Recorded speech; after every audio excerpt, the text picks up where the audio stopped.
pakai sabun, jangan sampai tertular. Ingat selalu usap ibu, jaga jarakmu, hindari kerumunan, jaga keluargamu.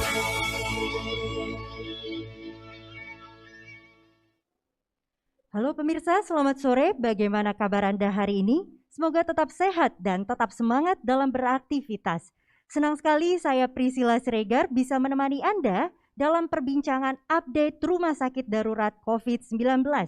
Kali ini kita akan membahas tentang tren pasca libur panjang yang disiarkan secara langsung dari Media Center Satuan Tugas Penanganan COVID-19 Geraha BNPB Jakarta.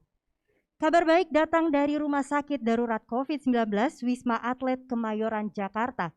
Sebulan terakhir, pasien positif COVID-19 yang dirawat di Tower 6 dan Tower 7 mengalami penurunan dan persentase angka kasus konfirmasi COVID-19 yang sembuh mencapai 85,26%.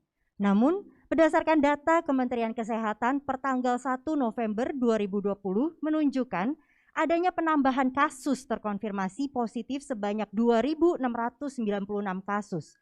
Padahal sebelumnya sempat terjadi tren penurunan selama kurun waktu 28 Oktober 2020 hingga 30 Oktober 2020. Lalu bagaimana perkembangan terkini dari Rumah Sakit Darurat COVID-19 dan tren seperti apa yang terjadi pasca liburan panjang cuti bersama sejak tanggal 28 Oktober sampai dengan 1 November 2020 kemarin. Untuk itu kita telah hadir sore hari ini di studio ini, yakni para narasumber yang spesial. Yang pertama ada Bapak Maijen TNI Dr. Tugas Ratmono, SPS MARS MH, selaku Koordinator Rumah Sakit Darurat COVID-19. Bagaimana Pak kabarnya? Sehat dan selalu ya? Sehat selalu. Dan selanjutnya ada juga narasumber yang selanjutnya Bapak Dr. Gigi Iing Iksan Hanafi MARS selaku Sekretaris Jenderal ARSI, Asosiasi Rumah Sakit Swasta Indonesia. Bagaimana kabarnya Dr. Iing? Semangat dan sehat selalu ya Pak? Sehat selalu. Dan pemirsa, sebelum memulai perbincangan, sebagai informasi, kondisi studio telah disanitasi. Mikrofon yang akan kami gunakan ini sudah diinspeksi dan kami juga senantiasa menjaga jarak. Talk show ini juga memperhatikan protokol kesehatan dan ditujukan untuk semua kalangan. Dan sebelum kita memulai, mari kita menggunakan hand sanitizer terlebih dahulu ya Bapak. Silakan.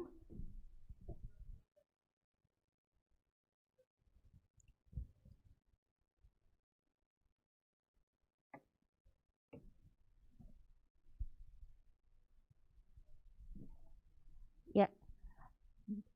Kita sudah menjaga protokol, sudah menjaga jarak, menggunakan masker dengan benar, dan juga menggunakan hand sanitizer sebagai pengganti pencuci tangan. Nah, langsung saja, kalau gitu saya akan bertanya langsung kepada Bapak Maijen Tugas. Sebulan terakhir pasien positif COVID-19 yang dirawat di Rumah Sakit Darurat Wisma Atlet mengalami penurunan nih Pak. Sebenarnya apa yang melatar belakangi dari penurunan jumlah positif COVID-19 ini Pak? Ya, penurunan tentunya berbagai faktor yang bisa menyebabkan kenapa menurun ya. Jadi bisa pertambahannya memang yang menurun dibanding sebelumnya, dan juga angka kesembuhan juga meningkat. Ini juga menyebabkan penurunan di dalam perawatan di Rumah Sakit Darurat COVID-19. Nah, kita lihat dari waktu ke waktu ya, katakanlah kita 1 bulan terakhir ini. Dari sisi angka hunian, katakanlah 1 bulan yang lalu itu baik itu di Wisma Atlet yang Tower 4, 5 sebagai isolasi mandiri, kemudian Tower 6 dan 7 sebagai tempat perawatan yang ringan dan sedang dari pasien-pasien COVID, ini semuanya menurun. Dan 4, 5 katakanlah waktu itu di atas 80% yang jelas. Dan Tower 6 dan 7 juga di atas 80%. Dan saat ini kita lihat di Tower 6 dan 7 itu adalah 36,3%, artinya ini menurun jauh. Dan yang di Tower 4, 5 ini menurun dari yang dulu di atas 80%, saat ini tinggal 23,4%.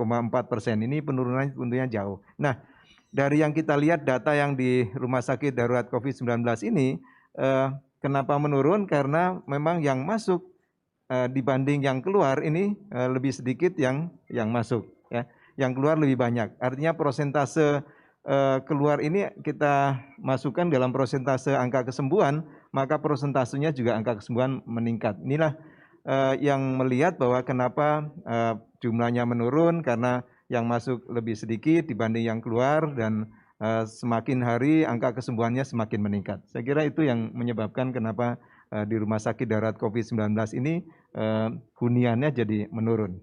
Ya. Lebih banyak yang patuh akan protokol berarti ya Pak, makanya jadi ya banyak yang masuk ke rumah sakit darurat COVID-19.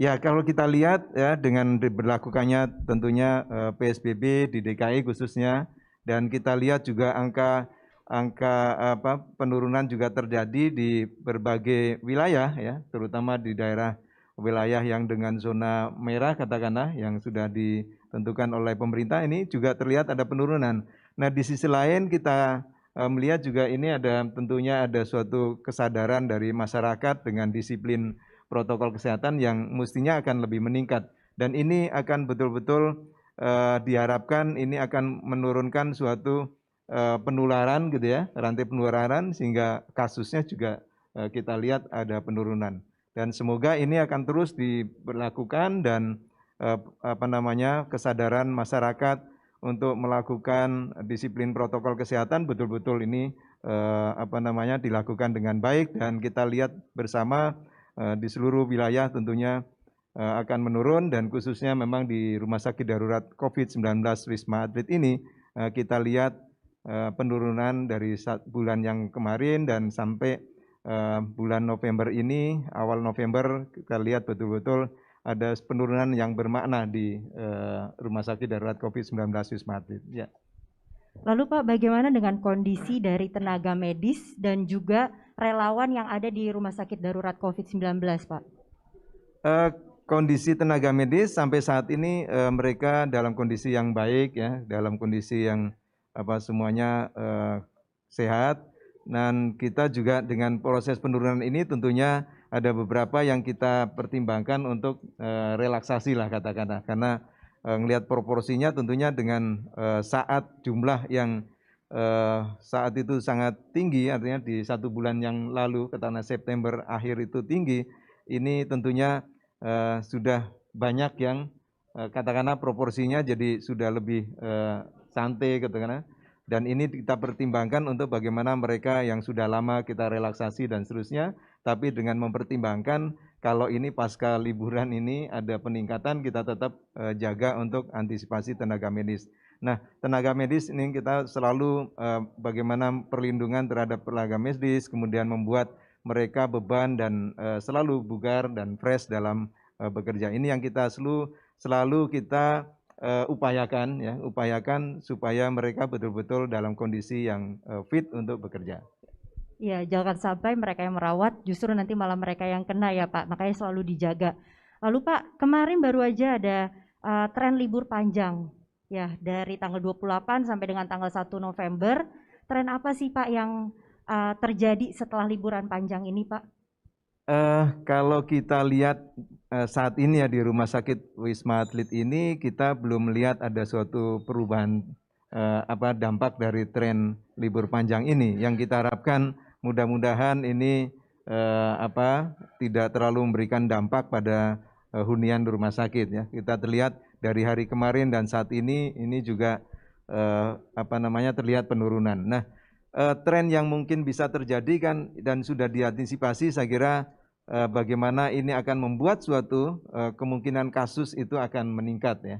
Itu dari beberapa pengalaman libur panjang itu, mulai dulu ada Idul Adha, kemudian 17 Agustusan katakanlah ya.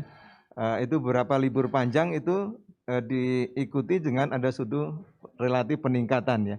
Dan ini lebih panjang lagi liburnya, kemarin juga sudah dibicarakan untuk bagaimana antisipasi kalau ada peningkatan.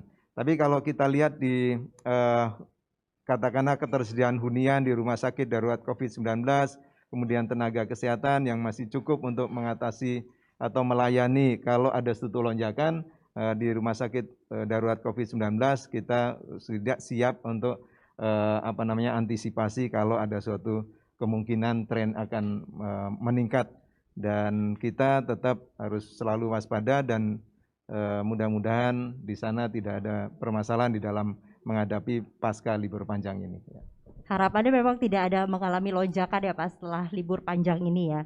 Lalu saya mau bertanya kepada Dokter Iing, bagaimana nih Dok, kalau misalkan di rumah sakit swasta yang ada di Indonesia, jumlah pasien positif COVID-19-nya ini trennya seperti apa yang terjadi? Meningkatkah atau biasa aja atau menurun atau gimana nih Dok? Terima kasih Mbak Priscilia. Sama saja tadi apa yang disampaikan oleh Jenderal Tugas gitu. Jadi kondisinya pasien ini sekarang kecenderungannya menurun, ya menurun di beberapa rumah sakit swasta juga memang trennya menurun, ya. Tadi sudah disampaikan apakah ini tren menurun ini, ya syukur alhamdulillah, apakah ini dampak dari PSBB yang diberlakukan di semua daerah, ya, di semua daerah. Jadi kompak semua daerah ada PSBB, terus juga mungkin pengetahuan masyarakat yang sudah semakin baik gitu ya, sehingga mereka yakin untuk menjaga diri dan keluarganya agar terhindar dari ini. Terus juga kami di rumah sakit juga memang obat-obatan sudah tersedia dengan bagus, terus juga selain obat-obatan juga di kami juga tenaga juga udah lebih siap lagi, sehingga ya mudah-mudahan kejadiannya akan melandai terus, cenderung menurun. Trennya cenderung menurun, tapi dengan adanya libur panjang yang kemarin nih, dan sebelum-sebelumnya juga sudah pernah dilewatin juga kan ya Dok. Ya. Ini apa persiapan khusus yang dilakukan oleh rumah sakit swasta? Iya. Memang sekarang menurun, tapi kita tetap antisipasi sampai sekarang sih memang kecenderungan untuk naik itu belum kelihatan ya, belum kelihatan. Mudah-mudahan ke depan juga tidak terjadi seperti itu. Kesempatan ini dimanfaatkan kami di rumah sakit, tadi disampaikan oleh Jenderal, untuk tenaga medis sendiri kita akan relaksasi ya, beberapa dokter ataupun perawat juga relaksasi.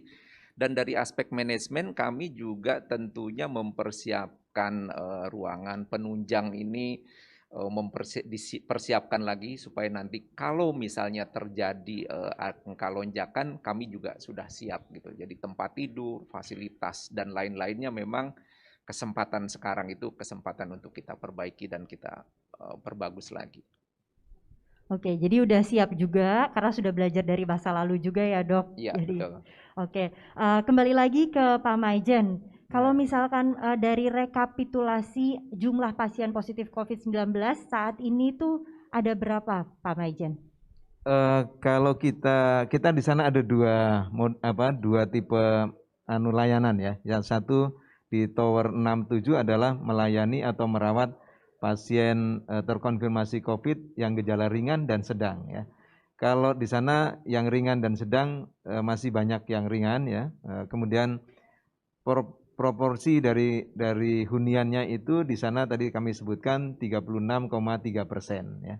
Kemudian yang proporsi yang dirawat atau isolasi mandiri di Tower 4 dan 5 ini kita lihat huniannya semuanya jumlahnya 729 ya di sana. Yang tadi yang bergejala itu 1045 ya. Kemudian yang OTG atau tanpa gejala ini adalah 729 dengan hunian itu 23,41%. Jadi kalau kita lihat ini memang proporsi hunian ini makin turun ya, dan OTG dibanding yang rawat bergejala ini juga memang lebih sedikit dibanding yang bergejala dari OTG yang kita lihat. Mudah-mudahan ini terus berlanjut seperti itu sehingga ini memberikan suatu harapan, dan tadi barangkali memang betul memang sudah dilakukan hal-hal yang memutus rantai penularan di masyarakat ya, karena tentunya katakanlah rumah sakit ini sebagai benteng terakhir atau hal terakhir dari bagaimana kita memutus rantai, karena dalam rantai ini tidak terputus kemudian ada yang sakit dan terkonfirmasi atau terpapar, maka dia akan ke rumah sakit. Nah, katakanlah di masyarakat ini kan garda terdepan saat ini ya, jadi mereka betul-betul tempat untuk bagaimana memutus supaya tidak ada yang terpapar. Sehingga dengan kondisi proporsi tadi kita lihat bahwa kemungkinan juga memang mudah-mudahan memang selalu terus dengan tadi disampaikan oleh Dr. Iing bahwa pengetahuan, kemudian kesadaran kemudian dari masyarakat untuk selalu melaksanakan disiplin protokol kesehatan ini betul-betul mudah-mudahan terus meningkat dan kita harapkan inilah salah satu yang sangat efektif untuk memutus rantai penularan dari COVID-19 ini. Berarti untuk ketersediaan dari tempat tidur saat ini masih cukup banyak ya dok, tapi harapannya nggak diisi ya dok. Iya, jadi di Tower 45 itu lebih dari 2000 bed ya saat ini, dan Tower Tower 6 dan 7 lebih dari 1000 bed. Jadi kita harapkan sini tidak terisi sehingga ini mencerminkan bahwa memang semakin hari semakin covernya turun bahkan ke landai gitu ya, dan ini menunjukkan bahwa ada suatu optimisme yang lebih baik lagi ke depan bahwa mudah-mudahan penanganan atau pandemi COVID ini segera berlalu gitu ya. Baik, kalau dari rumah sakit rujukan pemerintah aman, kuotanya masih aman terkendali. Kalau misalkan dari rumah sakit swasta sendiri, Pak Dr. Iing, gimana nih ketersediaannya? Karena awal Oktober lalu kan Pemda DKI memang menambah daftar rumah sakit rujukan COVID-19, termasuk dari swasta juga kan Pak. Nah ini kondisinya sekarang gimana keterisian rumah sakit? Apakah full atau bagaimana Pak? Iya, saat awal Oktober itu ya Pak Gubernur menetapkan beberapa tambahan rumah sakit, memang saat itu memang kita membutuhkan beberapa tempat tidur untuk pasien-pasien ini. Dengan kondisi sekarang, trennya tadi sudah disampaikan, trennya cukup menurun ya, melandai. Ketersediaan cukup banyak ya pasien. Jadi kalau mau dirawat tuh tempat tidur di rumah sakit pasti ada, insya Allah ada gitu loh. Jadi nggak ada masalah untuk ketersediaan tempat tidur. Jadi tidak ada masalah. Nah, bagaimana dengan rumah sakit rujukan di daerah? Apakah ada penambahan Pak Dok? Nah, untuk di beberapa daerah memang ini biasanya di-SK-kan oleh gubernur ya ataupun wali kota ya. Jadi ada beberapa rumah sakit yang ditunjuk untuk memberikan pelayanan pasien COVID ini. Tambahan sih selama ini saya belum mendengar lagi ada tambahan-tambahan, tapi di beberapa daerah juga untuk tempat tidur ini sangat mencukupi sekali.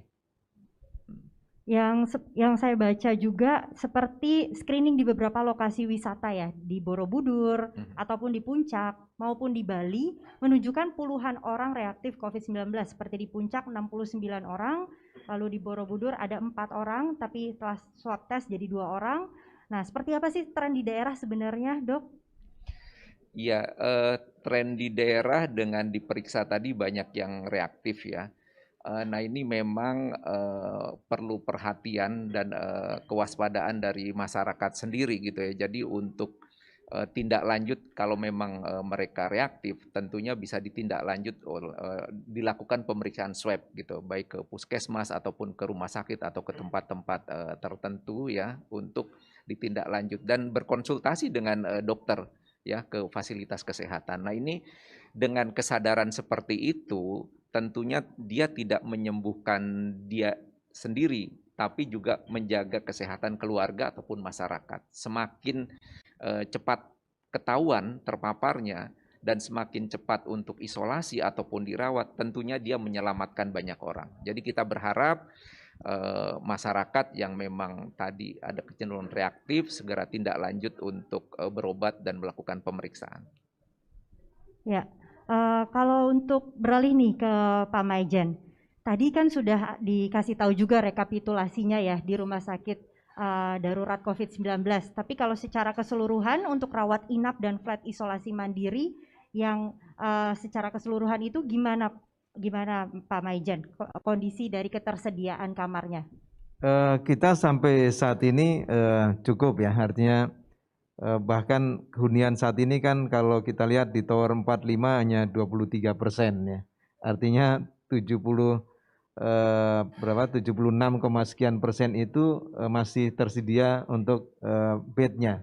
Dan juga untuk di tower 6 dan 7 untuk merawatan ringan dan sedang ini juga huniannya 36,3%. Artinya ini masih ada 63, sekian persen itu untuk tercukupi untuk kalau misalkan ada yang akan yang akan dirawat lagi.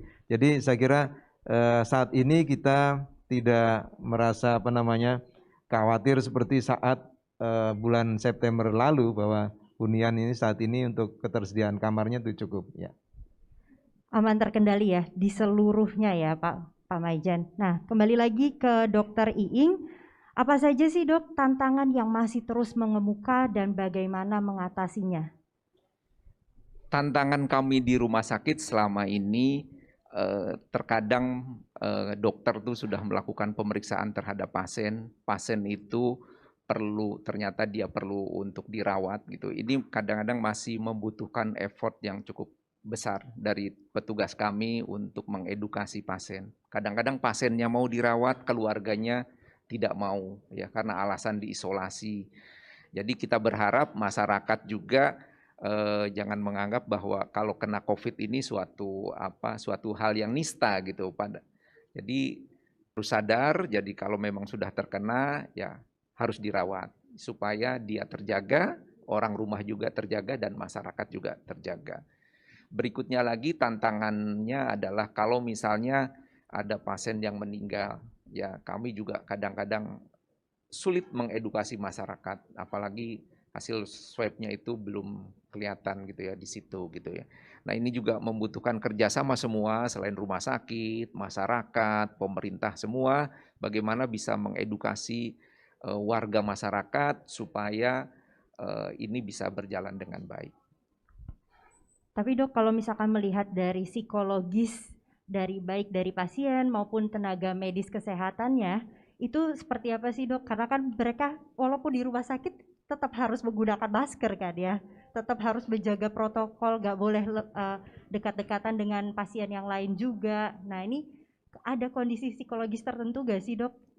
Ya, untuk pasien yang dirawat di isolasi ya, nah ini kan punya kekhasan tersendiri ya. Tentunya dia juga tidak bisa dibesuk sama keluarga ataupun sama orang terdekat. Jadi ini juga membutuhkan dukungan dari keluarga, ya dari sahabat. Ya di era digital ini mungkin bisa video call atau dan lain-lain, itu juga suatu support ke mereka supaya mereka secara psikologis juga lebih sehat. Nah ini penting sekali gitu loh. Terus juga memang untuk teman-teman di medis juga perjalanan sudah hampir 7 bulan lebih, tentunya ini butuh dukungan juga dari keluarga yang di rumah ya, karena mereka bekerja sangat optimal ya, jadi butuh dukungan dari rumah, dari masyarakat. Kalau awal-awal dulu mungkin ada yang ditolak, sekarang alhamdulillah sudah berjalan dengan baik. Jadi teman-teman yang bekerja di rumah sakit ini karena dapat dukungan ya mereka juga lebih semangat lagi dalam merawat pasien-pasien yang terpapar ini. Ini antara saling menyemangati kali ya Dok, pasien menyemangati tenaga medis juga menyemangati pasien, karena mereka sama-sama ya harus saling menyemangati untuk melewati ini semua ya Dok. Iya betul. Oke, baik, kita kembali lagi ke Pak Maijen. Kalau misalkan Pak Maijen bertugas terus membangkitkan semangat pada anggota di lapangan itu bagaimana Pak Maijen? Karena kan yang seperti kita ketahui ya TNI memang bergerilya di bawah di lapangan ya untuk langsung bertemu face to face ke masyarakat. Gimana nih Pak Maijen untuk menyemangati para anggotanya? Ya, saya kira para prajurit TNI dimanapun berada ya, dan juga prajurit atau dari kesehatan TNI dimanapun berada, sama-sama kita harus selalu dan tanpa lelah kemudian tetap semangat untuk selalu memberikan bantuan pada mereka masyarakat yang tentunya terkena oleh paparan COVID, dan juga selalu membantu masyarakat supaya tidak terkena oleh paparan COVID. Jadi ada dua hal tentunya yang harus kita tekankan, jangan terkena ya, atau jangan tertular, dan juga jangan menularkan. Oleh karena itu tentunya ini suatu yang kita harus sama-sama semangat, sama-sama tanpa lelah menangani atau ikut serta di dalam bagaimana mempercepat penanganan COVID-19 ini dimanapun berada. Baik itu di lapangan, kemudian di rumah sakit gitu ya, bagi teman-teman TNI itu tentunya membantu masyarakat bagaimana selalu untuk memakai masker, selalu untuk menjaga jarak, selalu untuk mengingatkan bagaimana mencuci tangan dengan baik itu ya, selalu jangan tanpa lelah tanpa lelah harus selalu mengingatkan betul dan melaksanakan betul bersama-sama masyarakat. Dan teman-teman di rumah sakit tentunya ini adalah bagian dari pelayanan yang sangat mulia. Kita harus tanpa lelah, tetap semangat, selalu gembira, dan satu lagi adalah jangan lupa bahagia gitu. Jadi kita harus bahagia dalam memberikan pelayanan yang terbaik untuk para pasien-pasien ini. Ini saya kira ajakan yang kita harus selalu semangat dan bersama-sama masyarakat untuk menyelesaikan atau menangani pandemi COVID-19 ini. Ya. Harus selalu bahagia karena obat yang manjur sebenarnya adalah kebahagiaan dari diri sendiri apapun yang terjadi ya Pak Maijen ya. Kalau misalkan yang perlu diperhatikan oleh masyarakat sendiri, kalau tadi kan Pak kita melaksanakan disiplin protokol kesehatan, memakai masker, menjaga jarak, dan mencuci tangan. Itu yang paling efektif dan mari sama-sama kita lakukan masyarakat dimanapun berada. Ya. 3M dan jangan panik dan jangan membuat orang lain panik ya, benar. Nah Pak Maijen Tugas, ada pertanyaan dari wartawan untuk Pak Maijen Tugas. Ya. Dari Novka dari Kompas, berapa persen sekarang positivity rate dan bagaimana data itu dibandingkan dengan data sebelumnya? Provinsi, daerah mana yang positivity rate-nya paling tinggi, kemudian adakah data pasien dalam pengawasan meninggal? Oh, kalau positivity rate ya, positivity rate yang masih tinggi itu memang kemarin tadi malam juga dibahas untuk beberapa daerah gitu ya. Saya tidak hafal persis ini, tapi ada beberapa daerah yang masih positivity rate-nya tinggi. Namun secara umum sudah mengalami penurunan. Kemudian yang angka kematiannya yang masih tinggi di Jawa Timur sepertinya itu ya, itu juga kemarin sudah dibahas bagaimana menurunkan angka kematian dengan baik sehingga ini secara keseluruhan di Indonesia kita lihat angkanya semakin menurun untuk kematian dan angka positivity rate-nya juga semakin menurun. Dan kita lihat ini semua karena suatu upaya dari masyarakat semuanya, dari semua unsur bersatu padu untuk menangani dengan baik bagaimana cara mencegah dan menangani COVID dimanapun fasilitas, baik itu di kesehatan, fasilitas kesehatan maupun di masyarakat, semuanya menangani bersama-sama. Ya. Jadi harus saling menangani, gak bisa dari pemerintah aja, harus kerjasama bersama ya. Nah terakhir saya mau bertanya kepada Dr. Iing nih, pesan untuk masyarakat bagaimana dok untuk menangani COVID-19 ini supaya lebih cepat turun ya? Iya, harapan kami tetap disiplin tadi dengan 3M, memakai masker, terus menjaga jarak dan mencuci tangan ya.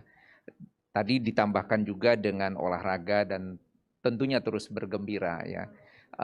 Nah ini diharapkan juga masyarakat juga bisa membantu teman-teman yang ada di rumah sakit gitu ya, untuk percaya bahwa apa yang kita lakukan itu yang terbaik untuk pasien ataupun untuk masyarakat. Dan kami juga berharap kerjasama tidak hanya rumah sakit ini, Pemda ataupun tokoh masyarakat, karena di tiap RT RW juga itu lebih bagus lagi kalau punya satgas-satgas yang bisa mengedukasi ya, mengedukasi warga, itu kami sangat terbantu sekali ya. Kalau ada kasus-kasus tertentu kami bisa berkoordinasi dengan mereka dan mereka bisa dengan cepat berkoordinasi dengan warga-warganya.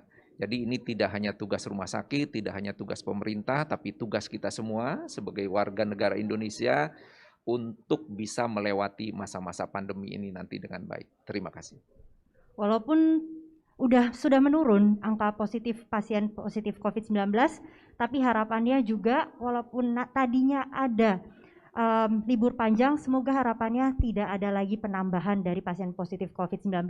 Terima kasih Dr. Iing, terima kasih Pak Maijen atas waktunya. Saatnya kita tiba di penghujung acara, semoga bincang-bincang hari ini bermanfaat untuk kita semua. Jangan lupa pemirsa untuk selalu memakai masker dengan benar, menjaga jarak dan menghindari kerumunan, mencuci tangan pakai sabun dengan air yang mengalir. Ingat pesan Ketua Satgas Penanganan COVID-19 Bapak Doni Monardo. Apa yang kita lakukan agar disiplin dan mematuhi memakai masker, menjaga jarak dan menghindari kerumunan, serta mencuci tangan belum sebanding dengan beratnya perjuangan dokter dan tenaga kesehatan yang merawat pasien di rumah sakit. Mereka yang mengabaikan protokol kesehatan sehingga menimbulkan korban jiwa bukan hanya dimintai pertanggungjawaban di dunia, tetapi juga di akhirat. Saya akhiri talk show kali ini. Saya Priscilla Siregar bersama tim yang bertugas dan para pembicara. Pamit undur diri, selamat sore dan sampai jumpa.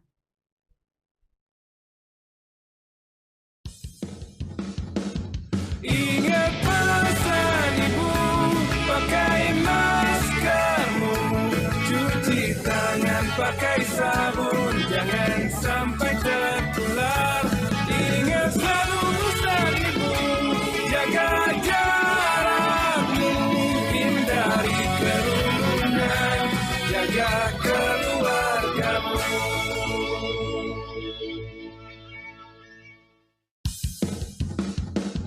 Ingat pesan ibu, pakai maskermu, cuci tangan pakai sabun, jangan sampai